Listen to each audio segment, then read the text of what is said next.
नमस्कार, मैं हूं संजय शर्मा। आप देख रहे हैं 4PM न्यूज नेटवर्क।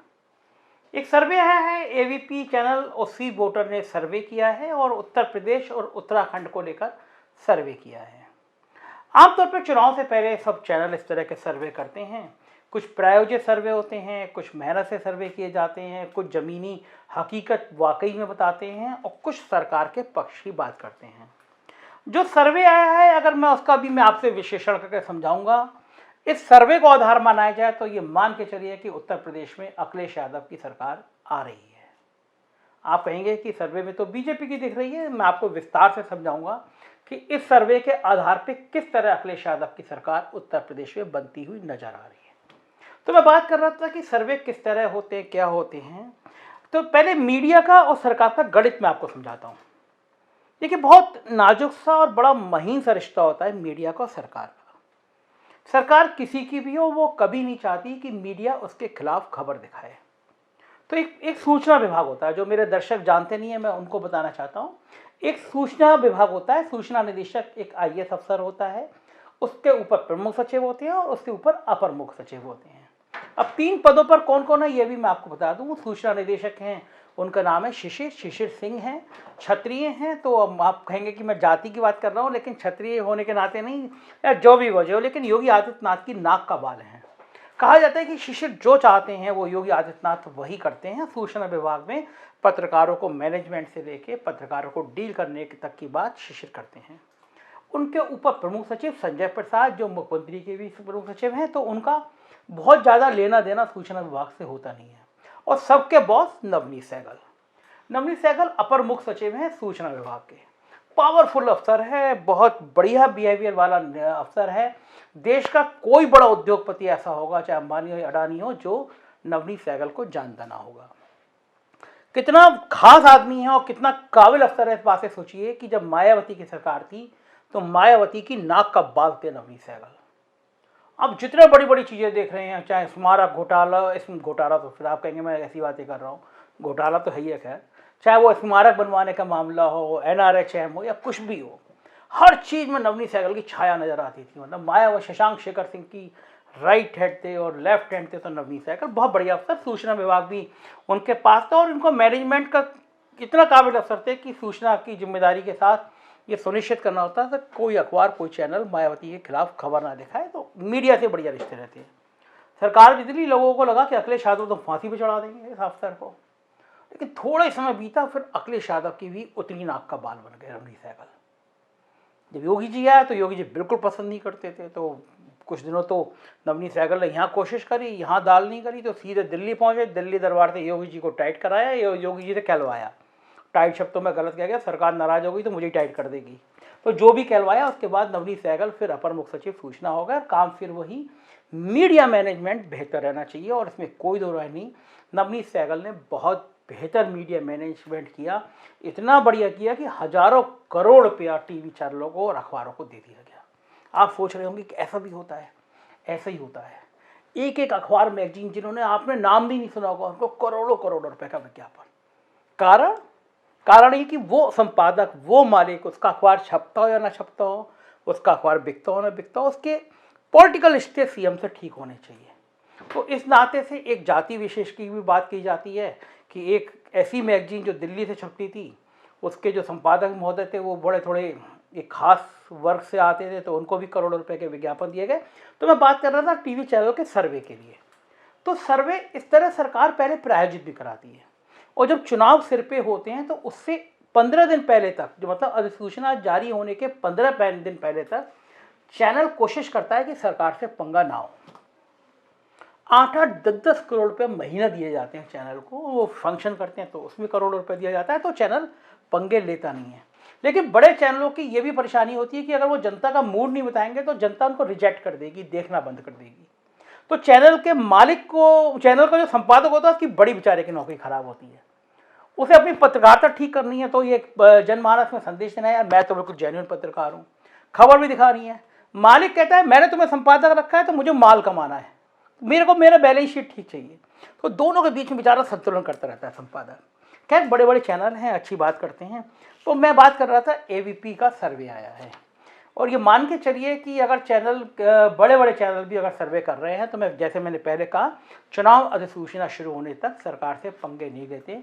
तो आज जो सर्वे आया उसमें मोटा मोटा बीजेपी के 2017 में 41.4% वोट थे, जो -0.7 कम हुए हैं, 40.7% वोट मिल रहे हैं इसके हिसाब से। और सपा को 23.6 वोट मिले थे 2017 में, जो बढ़कर 31.1 हो गए हैं। मतलब सपा ने 7.5% वोटों का इजाफा कर लिया है इस सर्वे के हिसाब से। बीजेपी -0.7 में और सपा +7.5%। 2% वोट इधर से उधर होने पे सरकारें बन जाती हैं।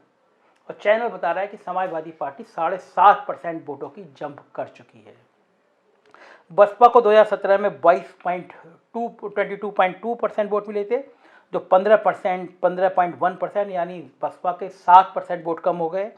कांग्रेस +2.6 बड़ी है और अन्य -0.23। बड़ी बात यह है, दो बातों का लब्बल हुआ कि बसपा के 7% वोट कम हुए हैं और सपा के 7.5% बटे हैं। बीजेपी वहीं दिखा रहा है चैनल। अब इसका गणित समझिए। मैं ये चैनल वाले मुझे माफ़ करिएगा, मैं आप पे आरोप नहीं लगा रहा, लेकिन मैं जानता हूँ कि क्या मजबूरी रही होगी। जो बीजेपी की आप 40% वोट दिखा रहे हैं और जो सपा के 7.5% बता रहे हैं, इसमें बहुत सारा अंतर आ चुका है। भारतीय जनता पार्टी को तब पिछड़ी जातियाँ एक मुश्त मिली थी। नरेंद्र मोदी ने कहा था मैं पिछड़ी जाति का हूँ और आप समझ जाइए पिछड़ी जातियाँ, आपका नेता मिल गया है आपको। केशव मौर्य संघ में खड़े होते थे तो पिछड़ी जातियों को लगता था कि हमारा नेता बन गया है, हमारा नेता मुख्यमंत्री बनेगा। तो पिछड़ी जातियों में एक स्वाभाविक रिएक्शन होता था। अब अमित शाह ऐलान कर गए कि सरकार बनेगी तो योगी आदित्यनाथ फिर सीएम बनेंगे। यहाँ तक ऐलान कर गए मोदी को पीएम बनाना है तो योगी को सीएम बनाना है। तो इस ऐलान के बाद पिछड़ी जातियाँ सब बीजेपी के संग रहेंगी, इसकी आप कल्पना भी मत करिए। और मेरी टीम लगातार रोज़ गांव में जा रही है, 50 गांवों का दौरा कर चुकी है। पिछड़ी जातियों में बहुत भयंकर गुस्सा है। उनको लगता है सरकार ठाकरों की है, पंडितों की है, बनियों की है, पिछड़ी जातियों की तो बिल्कुल उपेक्षा कर दी गई है। तो मुझे नहीं लग रहा है सर्वे में वो गुस्सा दिख रहा है। बीजेपी को 325 सीटें मिली थी 2017 में, जो घट के इस बार 213 से 221 दिखा रहा है सर्वे। और 2017 में 48 सीटें मिली थी समाजवादी पार्टी को, जो बढ़कर 152 से 160, यानी लगभग 3-4 गुना समाजवादी पार्टी जा रही है और बीजेपी धड़ाम हो रही है। बसपा को 19 सीटें मिली थी, वो इस बार भी 16 से 20 दिखा रहे हैं। कांग्रेस को 7 मिली थी, वो भी उतना लगभग 6 से 10 दिखा रहे हैं। ये मोटा मोटा लब्बो-लुआब है। और उन्होंने पूछा सबसे बड़ा मुद्दा क्या है, तो लोगों ने कहा कानून व्यवस्था 30% मुद्दा है, राम मंदिर 14%, किसान आंदोलन 15% और बेरोजगारी 17%। 4 बड़े मुद्दे, बेरोजगारी 17%, किसान आंदोलन 15%, 14% राम मंदिर, 30% कानून व्यवस्था। मतलब बीजेपी का जो ट्रम्प कार्ड है, जो हिंदू मुसलमान, भारत पाकिस्तान, तालिबान, दाढ़ी, धर्मांतरण, वो फ्लॉप हो गया है। बीजेपी का बेस वोट 14% है। ब्राह्मण, बनिया, ठाकुर, काइस्ट ये आमतौर पर वोट करते हैं। लेकिन पंडित जी लोग इस बार नाराज हैं, क्योंकि ब्राह्मणों में और ठाकुरों में स्वाभाविक प्रतिस्पर्धा रहती है पूर्वांचल में। और अमित शाह ने फिर ऐलान कर दिया कि योगी जी आएंगे, तो पंडित जी लोगों को लग रहा है कि 5 साल तक हमें फिर एक ठाकुर फेस सेव करना है।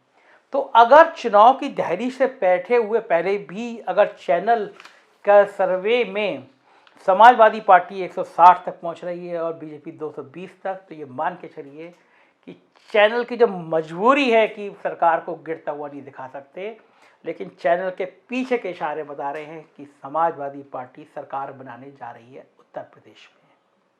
बीजेपी को भी आभास है कि स्थितियाँ बेकाबू हो गई हैं, हाथ से निकल गई हैं। उन्हें एक बलि का बकरा चाहिए। वो कौन सा चेहरा होगा मुझे कुछ कहने की ज़रूरत नहीं है। एक चेहरे को बलि का बकरा बनाने की तैयारी चल रही है। बहुत तेज़ी से बैटिंग की जा रही है कि किसी तरह हिंदू मुसलमान का मुद्दा बन जाए। दिन भर अब आप देखिएगा इस चैनल के सर्वे के बाद लगातार रोज़ आपको सुनाया जाएगा, देखो वहाँ पे गोली चल गई थी, राम मंदिर पे गोली चलवा दी गई थी, वहाँ दंगे हो गए थे। और ये मैंने पहला मुख्यमंत्री देखा है उत्तर प्रदेश में। कोई राज का मुख्यमंत्री ऐसा नहीं होगा जो अपने ही राज में हुए दंगों का बार बार जिक्र करे।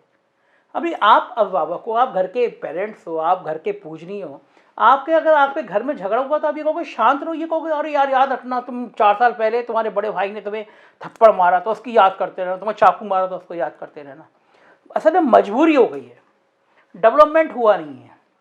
अफसरों ने बिल्कुल बाबा को, हमारे सीएम योगी को समझा दिया, साहब आप तो यूपी नंबर 1 हो गया है। और भ्रष्टाचार 4 गुना बढ़ गया। कोरोना काल में लूट मच गई। आप सोचो, संजय सिंह या आम आदमी पार्टी वाले ने कितने एविडेंस आकर रख दिए। वो एक ड्रग मेडिकल कारपोरेशन बनाया गया, मास्क 10 गुना पे, सैनिटाइजर 20 गुना पे, वेंटिलेटर घोटाला, वेंटिलेटर में लोकायुक्त ने शिकायत जांच कर दी। ड्रग कारपोरेशन में एक महिला आईएएस अफसर बुलाई गई, सजा दिए थी, सस्पेंड हो जाना चाहिए, जेल भेजा जाना चाहिए, एक जिले के डीएम बना दी गई। मतलब लिमिट होती है ना करप्शन की। सिर पे गांव में जानवरों का मुद्दा इतना बेकाबू, 90 साल का आदमी खेत में बैठा हुआ जानवरों से रक्षा कर रहा है। महंगाई चरम पे, 250 250 रुपए कड़वा तेल बिक रहा है।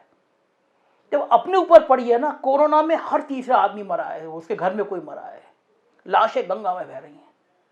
अब वो कितना ही हिंदू मुसलमान का तड़का लगाओ ना, दिल पे नहीं उतर रही है।